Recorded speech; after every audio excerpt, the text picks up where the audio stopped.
안녕하세요. 매일 새로운 사연을 전하는 읽어주는 사연 라디오입니다. 구독과 좋아요, 많은 공유 부탁드립니다. 오늘의 사연 시작하겠습니다. 안녕하세요.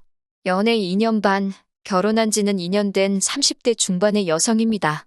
어차피 이혼하기로 마음은 먹었지만 그래도 왠지 제 얼굴에 침 뱉기인 것 같아 가족이나 가까운 사람들한테 말 못하겠고 그래도 위로는 받고 싶어서 이렇게 사연을 쓰게 되었어요. 저는 대학 동창으로부터 남편을 소개받았습니다. 사실 제가 소개팅을 원했던 건 아니고 그쪽에서 우연히 제 사진을 보고 제 동창에게 다리를 놔달라고 했다고 들었습니다. 당시 제 동창이 취업 준비 중이었는데 남편이 동창이 가고 싶어하는 회사에 먼저 다니고 있었거든요. 정보 하나라도 더 얻어내고 싶었던 건지 저한테 자기 얼굴을 봐서라도 한 번만 나가달라고 밥만 먹고 집에 와도 된다고 하도 애걸복걸을 해서 남편을 만나게 되었네요. 상황이 그렇다 보니 큰 기대도 없었고 정말 밥이나 먹고 오자라는 심정이었어요. 그런데 예상외로 남편과 코드가 잘 맞더라고요. 대화를 나눠보니 논리적이고 이성적인 사람 같았고 또 제가 영화랑 음악을 좋아하는데 남편도 저와 비슷한 취향을 가지고 있었고요. 여러모로 말이 잘 통하니까 시간 가는 줄 모르고 대화를 나누게 되었고 그렇게 저희는 얼마 지나지 않아 연인 사이가 되었습니다. 사귄 지 2년쯤 되었을 무렵 남편은 저에게 정식으로 프로포즈를 해왔고 저도 결혼을 한다면 이 사람과 한다고 생각해왔기에 큰 고민하지 않고 프로포즈를 받아주었습니다. 하지만 본격적으로 결혼 준비를 하면서 큰 고비가 있었습니다.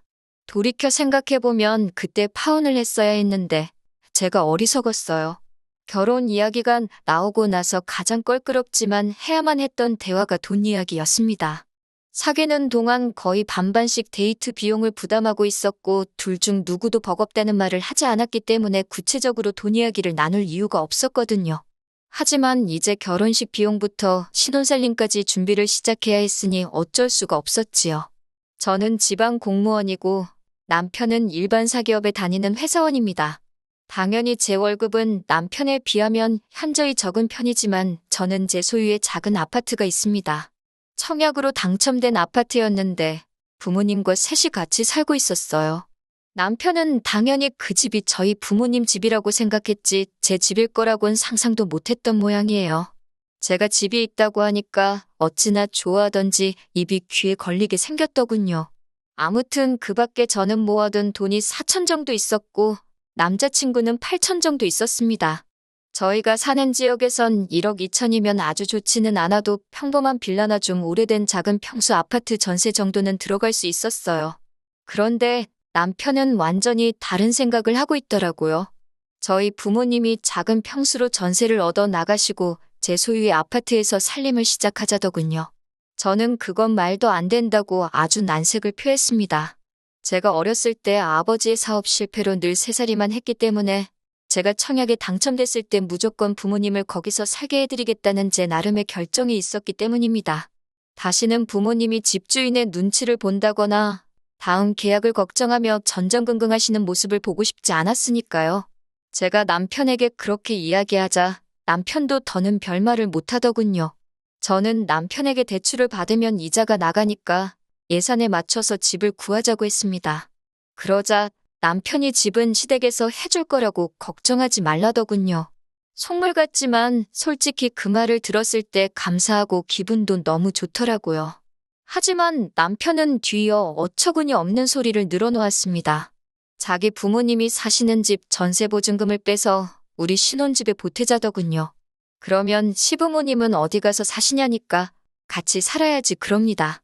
합가를 하자는 거냐고 물으니 자기 부모님은 한 집에 있어도 존재감이 하나도 느껴지지 않으신다는 둥, 각자 알아서 자기 인생을 사시는 분들이라는 둥말도 안 되는 소리를 하더라고요. 제가 남편에게 훗날 시부모님이 정말 몸이 어디가 안 좋아지셔서 거동을 못 하시게 된다거나 그러면 같이 살 수도 있지만 지금 그런 게 아닌데 굳이 왜 두 집 살림을 합쳐야 하냐고 물었습니다. 그러자 남편은 자기가 맏아들인 거 모르고 사귀었냐면서 시부모님 모시고 살 생각이 없었으면 왜 진작에 말하지 않았냐고 묻더라고요. 요즘 같은 세상에 신혼부터 누가 시부모님이랑 살지도 모른다는 생각을 하냐고 제가 다시 따지고 이런 다툼이 정말 2주 정도 계속되었습니다. 결국 남편이 먼저 백기를 들었습니다. 그럼 합가는 하지 말자며 대신 나중에라도 자기 부모님한테 무슨 일이 생기면 꼭 돌봐드려야 한다는 약속을 해달라길래 그러겠다 했습니다. 그건 자식된 도리로서 당연하다고 생각했으니까요. 반대로 저희 친정부모님한테 무슨 일이라도 생기면 저 역시 남편의 도움이 필요할 테고요. 하지만 산 넘어 산이라더니 이번에는 남편이 따로 사는 대신 매달 시부모님을 경제적으로 도와드리자 했습니다. 제가 얼마를 생각하냐고 물으니 한 달에 30에서 50만 원 정도면 적당할 것 같다고요. 그동안에도 안 드리다가 갑자기 결혼하면서 드리고 싶어 하는 이유가 뭐냐고 물었습니다. 그러니 장남의 도리라나요? 그런 논리라면 저도 작년이니까 친정부모님께 똑같은 액수로 챙겨드리겠다고 했습니다. 그러자 남편은 아들하고 딸하고 같냐더군요. 결국 화가 머리끝까지 난 제가 남편에게 파혼을 선언했습니다. 남편에게 헤어짐을 고하고 걸려오는 전화도 문자도 다 무시했어요. 그렇게 3일쯤 지났을 무렵 시어머니께 전화가 걸려왔습니다. 당신 아들에게 들었다면서 왜 그런 경우 없는 소리를 해서 제 마음을 아프게 한 건지 모르겠다고 미안하다 하시더군요. 적어도 어머님이나 아버님은 그런 걸 바란 적도 없고 바라지도 않는다면서 이번 한 번만 남편이 실언했다 생각하고 넘어가 주면 안 되겠냐고 다정하게 물으셨습니다. 결국 어머님의 설득에 저는 남편에게 다시 한번 기회를 주게 되었습니다. 남편 역시 저에게 사과를 했고요. 하지만 결혼식을 올리고 얼마 지나지 않아 저는 시어머니와 남편이 왜 그토록 저를 잡으려고 하셨는지 이유를 알게 되었습니다. 결혼식을 올린 지 2달 만에 시아버지께서 치매라는 걸 알게 되었거든요. 제가 어떻게 이런 사실을 숨길 수가 있냐고 화를 내니 시어머니와 남편 모두 그게 무슨 소리냐며 자기들도 몰랐다고 억울하다 했습니다. 심증은 있었지만 물증은 없었고 그 와중에 그나마 다행인 건 모르는 사람이 보면 건망증 정도로 보일 만큼 경증이었다는 거예요. 이때라도 결혼을 물렀어야지라고 하신다면 솔직히 이미 혼인신고도 한 상황이었고 주변 사람들한테 결혼하자마자 파혼했다는 소리를 참아 할 자신이 없었습니다. 사무실에 직원도 몇 명 없는데 다들 저를 어떻게 볼지 걱정도 되었고요. 어리석게도 그 와중에 알량한 자존심과 체면을 생각하느라 현명한 결정을 내리지 못한 제 잘못입니다. 결혼식을 올린 뒤 저희가 한 가지 서로에게 약속을 한 게 있었어요.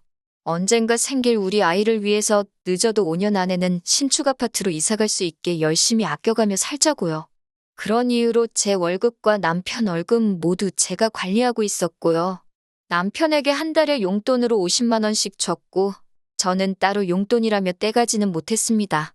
그냥 어쩌다 한번 인터넷에서 옷 한두 벌 사 입는 게 전부였어요. 그렇게 살려고 한 건 아닌데 통장에 숫자가 불어나는 걸 보는 재미에 더욱 덩어리를 졸라매게 되었어요. 그런데 결혼한 지 1년쯤 지났을 무렵 남편이 뜬금없이 시댁에 생활비를 보내야겠답니다.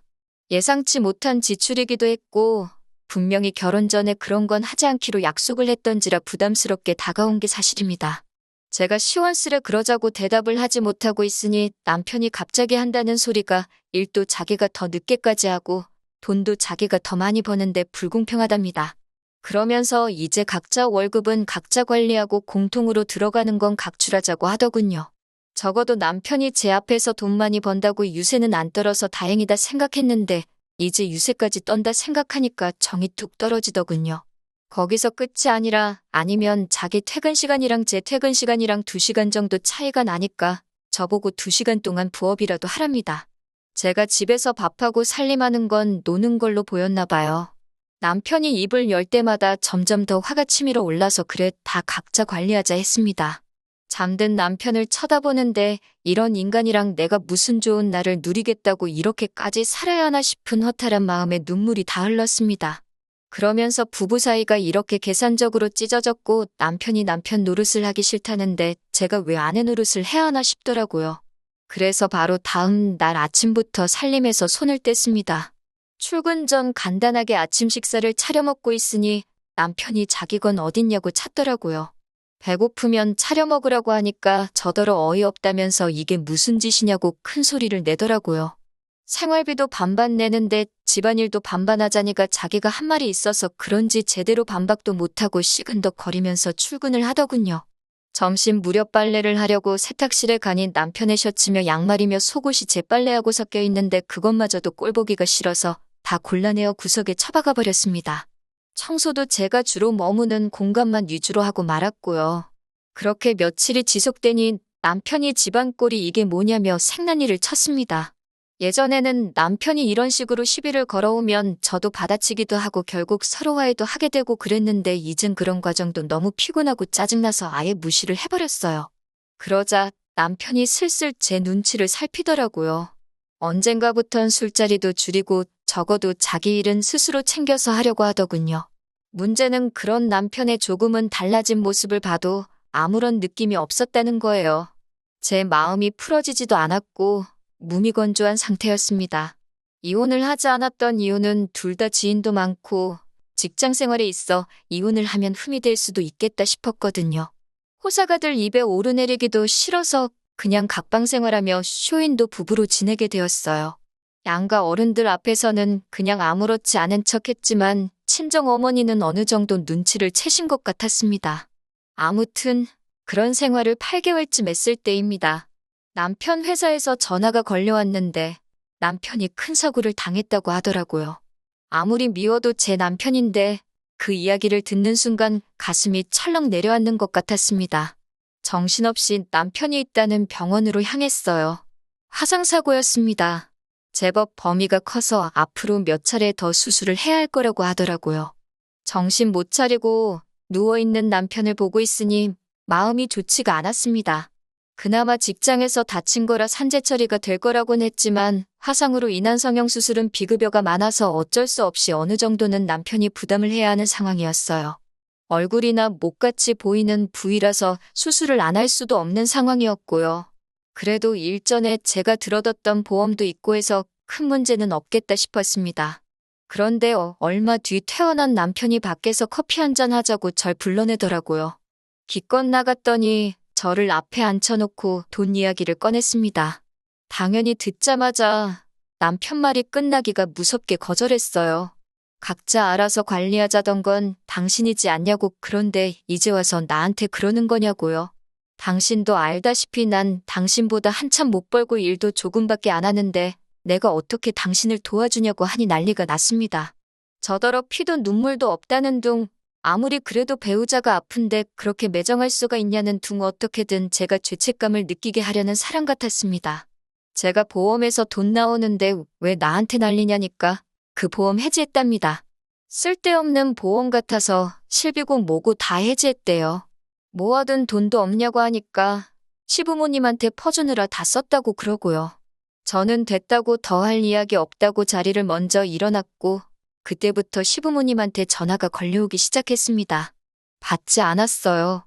받아봤자 전에 그러셨던 것처럼 사탕 발린 말로 절 이해해 주시는 척하면서 결국은 제 뜻을 꺾으실 분인 걸 알고 있었으니까요.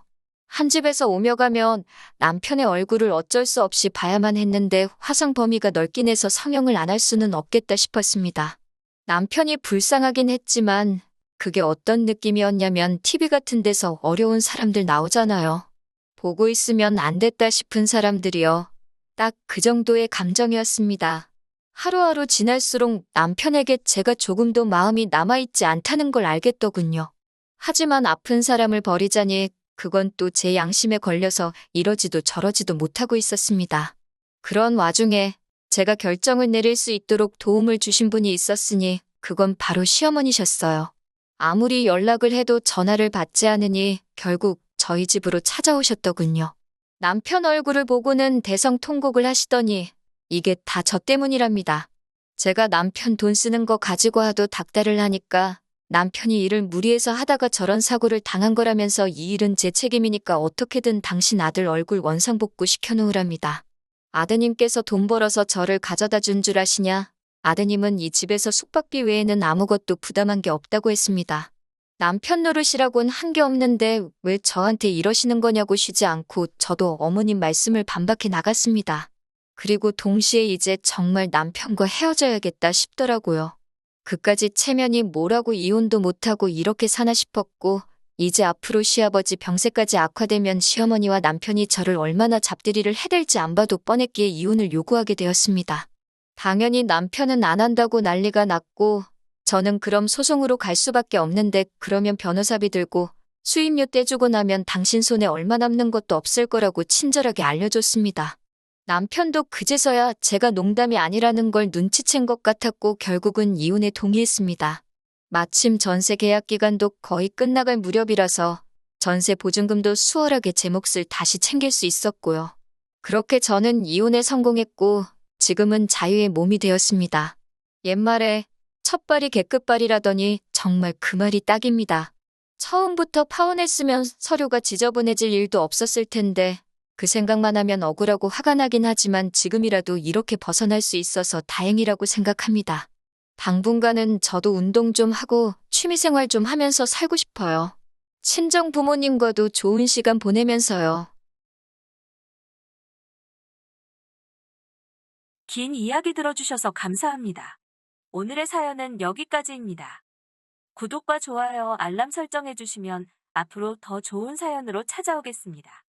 감사합니다.